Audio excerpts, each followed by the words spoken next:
Hello there. Today we are going to talk about grids, and it's much easier to talk about grids if we refer to specific examples, and that's what we are going to do. Okay, the first thing I'll do is log into my little demonstrator app here. Don't get too intimidated by the number of items that my application have. That's just for me, for this demonstration purpose. So the first thing that I'll do is illustrate what a grid is and what it is used for.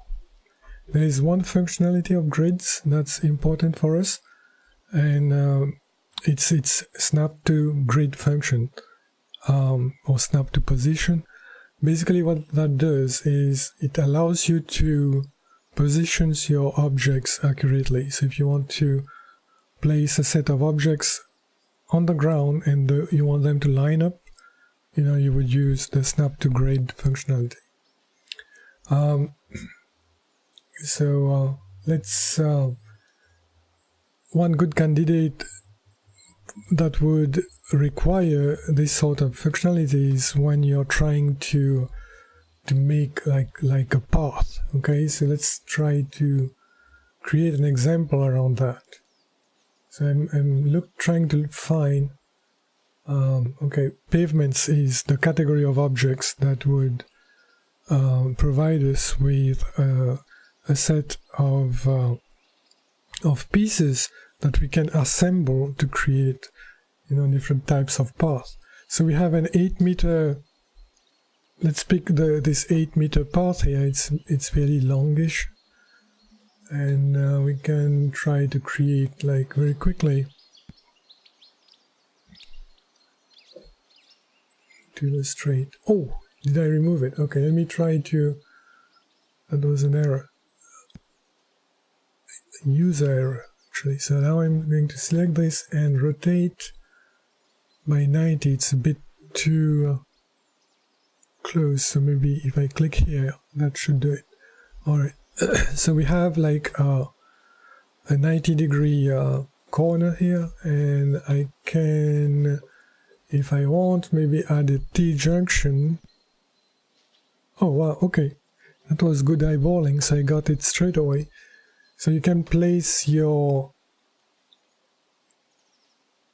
pieces easily to to create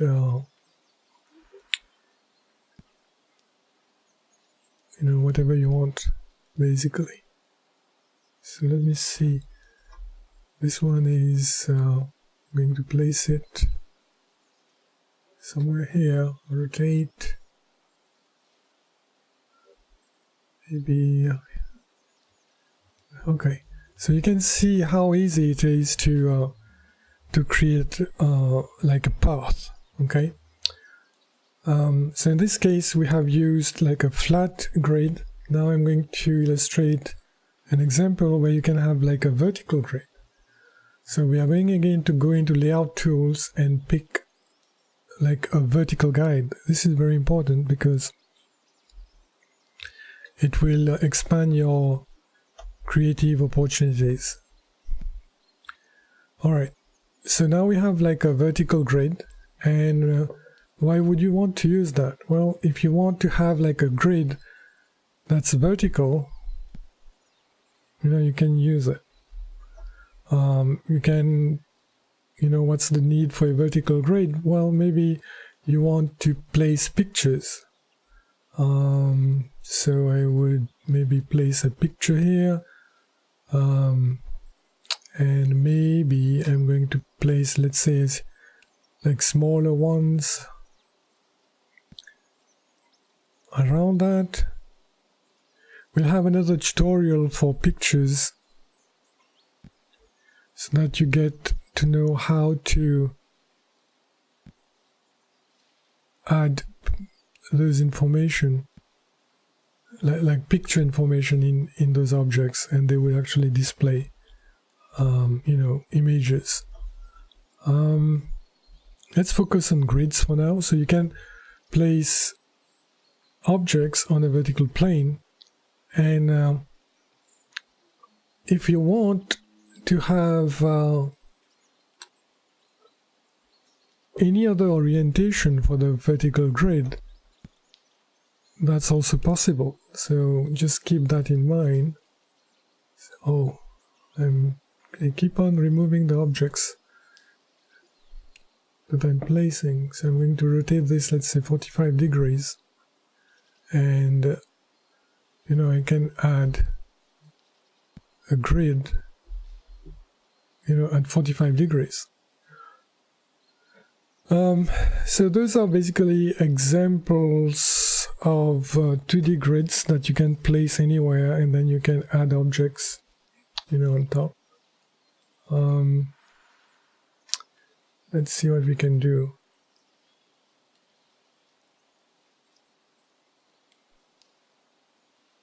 Nope, that's the internal, the flora. Maybe we can get some flowers, maybe.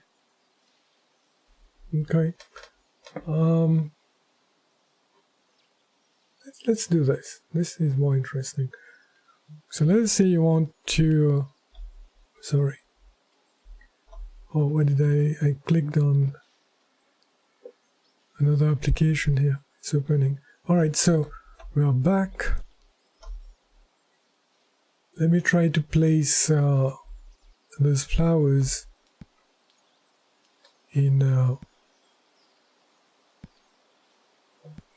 you know, in a fairly good. Alrighty. I hope I can make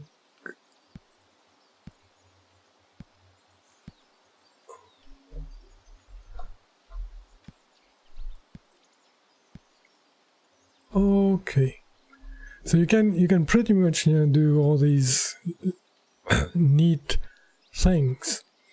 Now let's look at another example where I have a 3D grid. Alright, so a 3D grid would be like a cube, and I could place it, let's place that here, and hope it doesn't, okay, that's good enough. You can create more complex objects with this.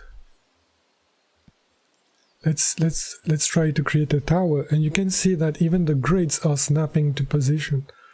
Okay, so I'm going to clone this and resize by 50 and then place it here.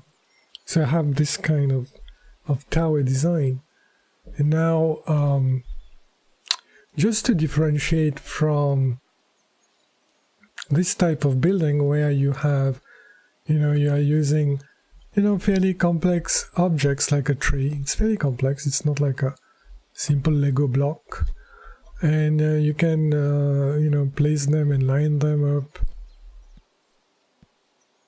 Just to, as a reminder, when you place those organic objects, if you want the look to be more natural, you'll have to enable randomization. And when you do that, every tree that's raised or created will be different from the rest. The size will be different and the orientation will be different, and that's enough to create a more natural, you know, look and feel. Okay, so what I was trying to say is that we can also use this this snap to position feature in much simpler cases like here. Architectural elements maybe. Okay, so let's do this. Let us say we want to make like a little sculptural piece here. Okay, so I'm going to make sure that's at the center.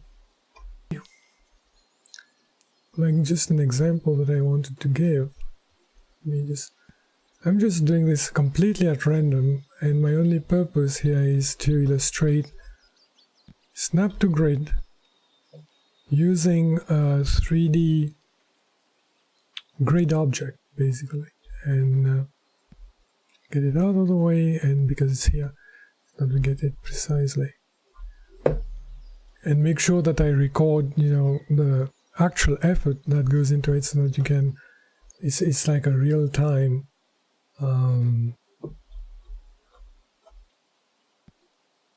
image of what's happening. Okay, like a little top and I'm going to make that smaller. Alrighty.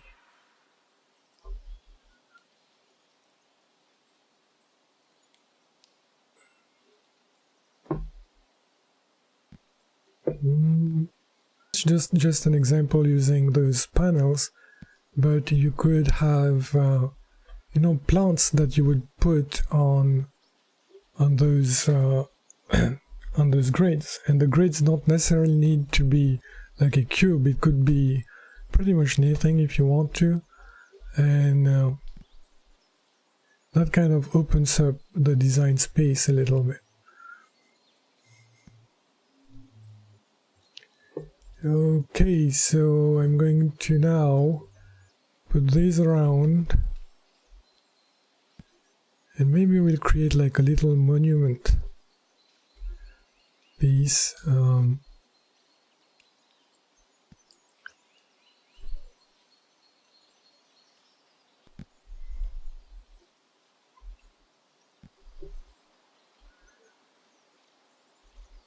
Okay, so, well,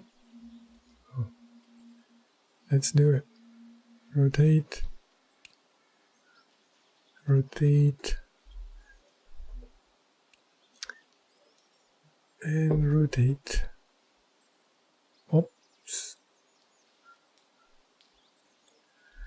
And if you remember, we can hide all these guides. These are really guides. Sorry, I want hit the mic. So I do this by, you know, signing out, and you can see that all these objects have been placed using grids. Can I use the back of this one to illustrate something else? There is another situation where you would want to use grids. For example, if you want to label something, you know. So let's do that. So those are like 3D letters that you can use to label your buildings or anything that you're creating, and you